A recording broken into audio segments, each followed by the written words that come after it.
আজ রবিবার নলহাটি ২ নম্বর ব্লকের ভদ্রপুর ২ নম্বর গ্রাম পঞ্চায়েতের মোস্তফা ডাঙ্গাপাড়া গ্রামে ভোট প্রচারে আসেন তৃণমূল কংগ্রেসের বীরভূম লোকসভা কেন্দ্রের প্রার্থী শতাব্দী রায়। উপস্থিত ছিলেন হাসন বিধানসভার বিধায়ক ডাক্তার অশোক চ্যাটার্জি, রাজ্যসভা সাংসদ সামিরুল ইসলাম, আইএনটিটিইউসির জেলা সভাপতি ও ব্লকের অবজারভার ত্রিদীপ ভট্টাচার্য, পঞ্চায়েত সমিতির সভাপতি বরুণ ভট্টাচার্য, ব্লকের কোনো ব্লক সভাপতি না থাকায় 5 ম্যান কমিটির সদস্যরা ও ব্লকের অন্যান্য নেতৃবৃন্দ। কি পাচ্ছেন ভাবুন, আপনি নিজে কি করছেন ভাবুন, আপনার সঙ্গে সারা বছর কোন দলের নেতারা আছে সেটা ভাবুন, তাদের মুখ ভাবুন। যে দলের নেতারা সারা বছর আপনাদের সঙ্গে থাকছে তাদের সঙ্গে আপনারা থাকুন, তারা আগামী দিনও থাকবে। শুধু নির্বাচনের সময় শতাব্দীরা আসছে বলে প্রত্যেকটা জায়গায় একটা করে ফ্ল্যাগ লাগালেই কিন্তু মানুষের সঙ্গে থাকা হয় না। তার মানে প্রমাণ হয় না সেই নেতারা আপনাদের সঙ্গে আছে, সেই দল আপনাদের সঙ্গে আছে। যদি আপনারা ওই ফ্ল্যাগ দেখে, ওই বিজ্ঞাপন, ওই পোস্টার দেখে খুশি থাকেন তাহলে খুব ভালো, আপনারা সেই খুশি নিয়ে থাকুন। আর যদি আপনাদের কাজ চাই, আপনাদের যে যে স্কিমগুলো আমাদের দেওয়া হচ্ছে সেগুলো চাই, তাহলে মমতা ব্যানার্জির সঙ্গে থাকুন, তৃণমূলের সঙ্গে থাকুন। জিতবো আমি, জিতবো আমরা, জিতবে তৃণমূল। জিতবো আমি, জিতবো আমরা, জিতবে তৃণমূল। বীরভূম আছে দিদির সঙ্গে, জিতবে তৃণমূল। জয় হিন্দ, বন্দে মাতরম। সভা শেষে সিপিআইএম ছেড়ে তৃণমূলে যোগদান করেন 20টি পরিবার। এছাড়াও দুপুরে হাজারপুর গ্রামে সিপিআইএম ও কংগ্রেস জোটের পঞ্চায়েতের সদস্য 54টি পরিবার তৃণমূলে যোগ দেন। তাদের হাতে দলীয় পতাকা তুলে দেন প্রার্থী শতাব্দী রায়। ওই পঞ্চায়েতের নবগ্রাম, নগরা, কাটাগড়িয়া সহ আরও অন্যান্য গ্রামে ও বিকেলে নোয়াপাড়া গ্রাম পঞ্চায়েতের বিভিন্ন গ্রামে প্রচারের কর্মসূচি রয়েছে।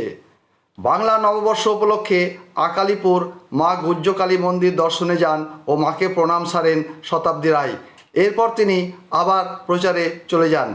নলহাটি 2 নম্বর ব্লক থেকে তথাগত চক্রবর্তীর রিপোর্ট, জনগণ নিউজ। আমি যখন কাজ করতে পেরেছি আগেও, আগামী দিনেও কাজ করব।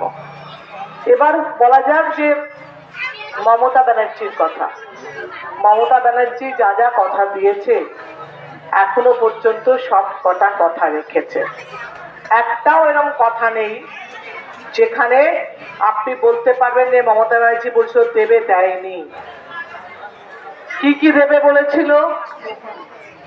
রূপশ্রী, কন্যাশ্রী, বাচ্চার যে স্কুলে জুতো পরে যাচ্ছে, জামা পরে যাচ্ছে, ব্যাগ নিয়ে যাচ্ছে, কৃষক বন্ধু, বিধবা ভাতা, বার্ধক্য ভাতা। ধর্মের খাতিরে অন্য কোনো প্রার্থীকে ভোট দেন, তার ভোটটা কিন্তু নষ্ট হবে। তার কারণ আমরা জিতবই, আমরা জিতবই। তাই জন্যে যদি সেই ভোটটা এমন একটা দলকে দেবেন না যেটা আপনার ভোটকে নষ্ট করবে।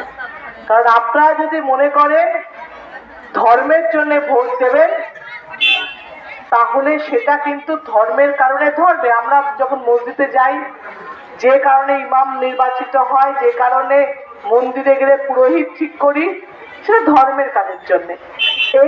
এটা যে কর্মে, যে কাজের জন্য আমরা ভোট দিই, তার সঙ্গে ধর্মের কোনো সম্পর্ক নেই। ধর্মের ভিত্তিতে যাবেন না।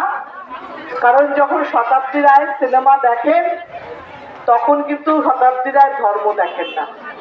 যখন শাহরুখ খানের সিনেমা দেখেন তখন শাহরুখ খানের ধর্ম দেখেন না। তাদের কাজ দেখে আপনারা তার সিনেমা দেখেন, তাকে ভালোবাসেন, তাকে ভালো নাও বাসেন। তাই জন্য বলবো যে যখন ভোট দেবেন, কাজের ভিত্তিতে ভোট দেবেন। মমতা ব্যানার্জি আপনাদের পাশে কত আছে, কত কি করছে, কোন দল আপনাদের জন্য কথা রেখেছে, সেই দলকে ভোট দেবেন। তবেই কিন্তু আপনার আগামী দিন কাজগুলো, আপনাদের কাজ করার সুবিধা হবে। আমরা আপনাদের পাশে থাকতে চাই।